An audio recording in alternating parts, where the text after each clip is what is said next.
Do you believe that, well, you probably may believe this, but more so, I'd like to get your perspective on this, but do you believe that community organizations such as Clue LA and Lane are, I don't know how to put this, but do you believe that these organizations are really quite different? Well, I guess it's obvious, but are they quite different from what was just said here, or?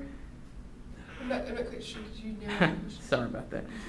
Well, I guess I'll answer it from there. Aside from that, with the recent election, there's been criticism of community organizations, particularly with regards of Alaska Governor Sarah Palin's comments about ACORN and its efforts in the election process.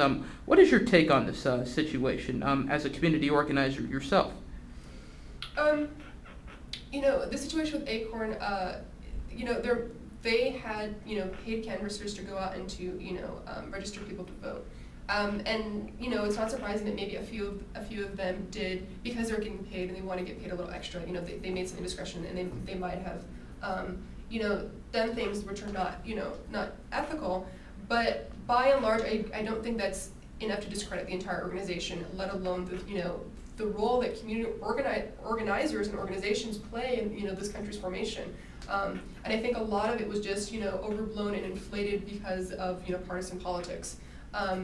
When in fact community organizations do a lot of the really hard work in this country. I mean, just in terms of the labor movement itself. In order to get to America, to the fact that we have 40-hour work week, that we have holidays, that we have paid sick leave. All of these things came from community organizers and people organizing themselves to get decent laws regarding workers. I mean, people they worked very hard. It was very treacherous conditions, during the Industrial Revolution and what have you. And the same thing for the women, women's rights and women's suffrage. These were community organizers, that put everything on the line for the fact that have justice for women, that they have equal say in the political process. All of these things that we enjoy in this country were, started by, community organizers actually going out there and talking to people and, creating that momentum and bringing attention to justice issues that need to be addressed. So I don't think that this is an issue. This is this one episode that you can discredit the entire the work that community organizations and community organizers do in this country. I think that's way overblown. And I guess aside from this, as a community organizer yourself, with the many issues that Clue LA and you have taken part in, what were some of the ones that have perhaps compelled you, or what are some of the ones that have perhaps you would say were the most touching or the most pressing to you? Honestly, it's really, we look at it, all of the campaigns are very important, they're very touching. What really compels an organizer, at least for myself, what compels me is that actually talking to the workers and having that conversation. So much of our lives, is very much cut off from other people's reality. We don't have a conversation with, the cash register at the store. We don't have a conversation with, a security guard standing in a building. And then actually having a conversation, with these people and actually, listening to their stories, hearing about their family and their communities and actually getting involved and trying to address their concerns.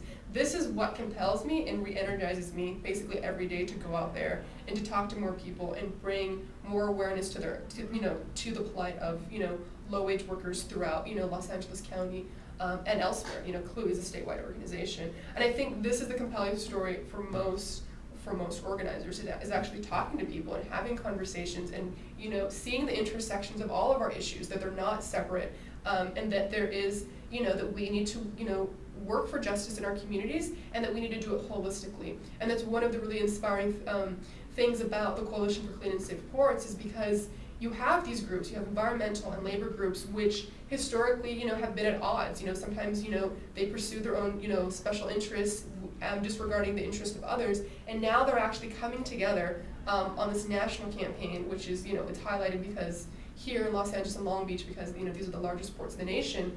But they're coming together and they're addressing both this huge environmental crisis that we're experiencing, as well as the deterring conditions of low-wage workers across the country, and they're coming together. They're forging an alliance, a very strong alliance that hopefully cannot be broken, to actually address multiple concerns and multiple issues that affect all of us. And I think that's what's most inspiring and kind of sort of cutting edge in a lot of the organizing work that we see in the country. Are there any final thoughts? I got about a minute or so of video here. No, unless you have any final questions. I think we addressed all of it. I gotta say, I thought, well, I guess we're done with that then.